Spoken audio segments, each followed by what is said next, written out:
Yo! What's up mga ka-Prime? Welcome to another video. Mga ka-Prime, kung akala ninyo tapos na ang laban ng Philippine Basketball, nagkakamali kayo. Dahil ngayon, sisilipin natin ang susunod na henerasyon ng mandirigma ng bayan. Ito ang Dream 15-man poll para sa 2026 FIBA U18 Asian Cup sa ilalim ng LA Tenorio era. Tanong ng bayan, palag ba to sa Japan, Korea at China? Sino ang future Gilas star? At may pag-asa ba tayong bumalik sa medal contention?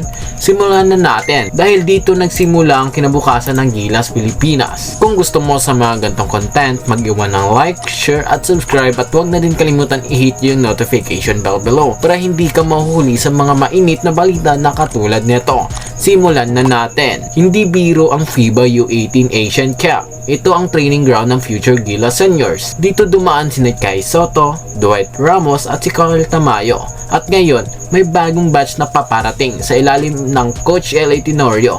Ang tanong, handa ba ang Batang Gilas sa International War? Chong Moral, 6'1", floor general, hindi lang mabilis